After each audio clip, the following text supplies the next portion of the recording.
Hi friends, ഞാൻ doctor സ്നേഹ. Delivery കഴിഞ്ഞ് എപ്പോൾ മുതൽ സെക്ഷൽ കോണ്ടാക്റ്റ് ചെയ്യാം, ഇൻ്റർകോഴ്സ് ചെയ്യാം എന്നുള്ളത് ചില ആൾക്കാരുടെയെങ്കിലും ഡൗട്ടായിരിക്കും. അപ്പോൾ ഈ കാര്യത്തിനെ പറ്റി പലർക്കും പേടിയും ഡൗട്ടൊക്കെ ഒരുപാട് കാണും.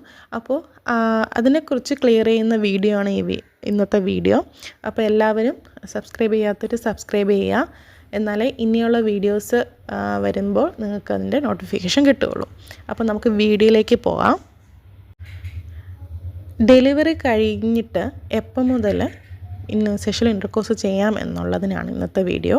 അതായത് ഡെലിവറി എന്ന് പറയുമ്പോൾ നോർമൽ ഡെലിവറി ആവാം, സിസേറിയൻ സെക്ഷൻ ആവാം, അല്ലെങ്കിൽ കോംപ്ലിക്കേറ്റഡ് ഡെലിവറീസൊക്കെ ആവാം. അപ്പോൾ ഇങ്ങനെയുള്ളൊരു സമയം, അതായത് ഓരോരുത്തരുടെയും ബോഡി ടൈപ്പും ബോഡി ലാംഗ്വേജും സ്ട്രക്ചറും ഒക്കെ ഡിഫറെൻ്റാണ്. അപ്പോൾ അങ്ങനെ വരുമ്പോൾ അവരുടെ ഫിസിക്കൽ കണ്ടീഷനും ഡിഫറെൻ്റാണ്. അപ്പോൾ അങ്ങനെ വരുമ്പോൾ ചില ആൾക്കാർക്ക് ചിലപ്പോൾ ഡെലിവറി കഴിഞ്ഞിട്ട് സെക്ഷൽ ഇൻ്റർകോഴ്സ് ചെയ്യുമ്പോൾ ബുദ്ധിമുട്ടൊന്നും വരത്തില്ല. പക്ഷെ മറ്റു ചിലർക്ക് അത് ചില ആരോഗ്യ പ്രശ്നങ്ങളൊക്കെ ഉണ്ടാക്കും. അപ്പോൾ അത് നമ്മൾ പ്രത്യേകം ശ്രദ്ധിക്കേണ്ടത് അത്യാവശ്യമാണ്. അതായത് ഇപ്പോൾ നോർമൽ ഡെലിവറി ആയാലും സെക്ഷൻ ആയാലും നമ്മൾ ഒരു 3 months കഴിഞ്ഞിട്ടേ സെക്ഷൽ ഇൻ്റർകോഴ്സ് ചെയ്യാൻ പാടുള്ളൂ. അതായത് 3 months വരെയാണ് ഇപ്പോൾ നോർമൽ ഡെലിവറി ആയാലും സെക്ഷൻ ആയാലും ഒരു മുറിവൊക്കെ ഉണ്ടാവാനുള്ള ചാൻസ് ഉണ്ടല്ലോ.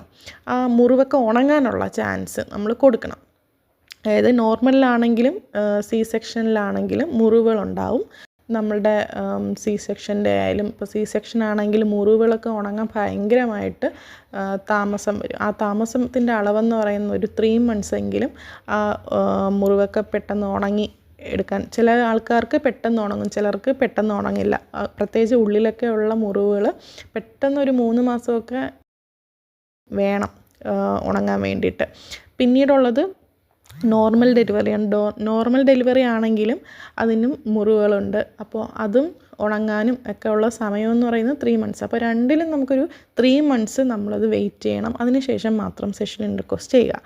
ഇന്ന് 3 months പറ്റില്ല അല്ലെങ്കിൽ എന്നുള്ളവർക്ക് ഒരു 2 months കഴിഞ്ഞിട്ട് നോക്കാം. അല്ലെങ്കിൽ 45 days, അറ്റ്ലീസ്റ്റ് ഒരു 45 days എങ്കിലും കഴിയണം സെക്ഷൽ ഇൻ്റർകോഴ്സ് ചെയ്യാൻ.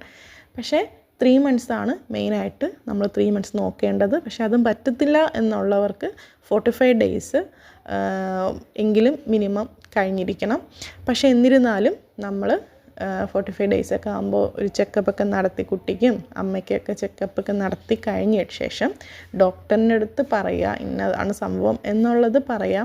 അപ്പോൾ ഇനി കോണ്ടാക്ട് ചെയ്യാൻ പറ്റുമോ എന്നുള്ളത് ചോദിച്ച്, അപ്പോൾ ഡോക്ടർ ഹെൽത്തൊക്കെ നോക്കി മുറിവൊക്കെ ഉണങ്ങിയോ എന്നൊക്കെ എല്ലാം നോക്കി കഴിഞ്ഞിട്ട് ഓക്കെ പറയുവാണെങ്കിൽ വേറെ പ്രശ്നമൊന്നുമില്ല. പക്ഷേ ഇല്ല, മുറിവ് ഇനി ഉണങ്ങാനുണ്ട് അല്ലെങ്കിൽ വേണ്ട ഇപ്പം വേണ്ട എന്നുള്ളത്, അതിൽ ഒരു 3 months വെയിറ്റ് ചെയ്യൂ എന്ന് പറയുവാണെങ്കിൽ ആ ഡോക്ടർ പറയുന്നതനുസരിച്ചിട്ട് മുന്നോട്ട് പോവാം. കാരണം ഓരോരുത്തരുടെ നമ്മുടെ മുറിവുകളൊക്കെ പെട്ടെന്ന് ഉണങ്ങും. ചിലർക്ക് ചിലപ്പം എന്തെങ്കിലും ചെറിയ അനക്കങ്ങളൊക്കെ ചെറിയൊരു പഴുപ്പ് ഫോം ചെയ്തിട്ട് അത് പഴുക്കാനുള്ള ചാൻസൊക്കെ കൂടുതലാണ്.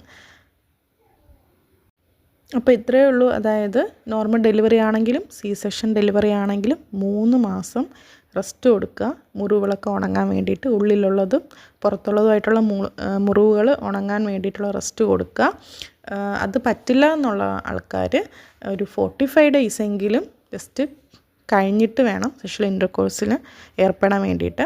അതും ഡോക്ടറിനെ കൺസൾട്ട് ചെയ്തതിന് മാത്രം ചെയ്യുക. അല്ലെങ്കിൽ പങ്കാളിക്ക് മറ്റ് അസ്വസ്ഥതകളൊക്കെ ഉണ്ടാവും, ആരോഗ്യ പ്രശ്നങ്ങളൊക്കെ ഉണ്ടാവും. അതൊന്ന് പ്രത്യേകം ശ്രദ്ധിക്കേണ്ടത് അത്യാവശ്യമാണ്. 45 daysന് മുന്നേ ഒരിക്കലും സെക്ഷൽ ഇൻ്റർകോഴ്സ് ചെയ്യരുത്. ഡെലിവറി കഴിഞ്ഞ് 45 daysന് മുന്നേ ചെയ്യരുത്. അത് അമ്മയുടെ, അതായത് പ്രഗ്നൻസി കഴിഞ്ഞ ലേഡിയുടെ ആരോഗ്യത്തിനെ നല്ലതുപോലെ ബാധിക്കും. അപ്പോൾ അതൊന്ന് ശ്രദ്ധിക്കാം.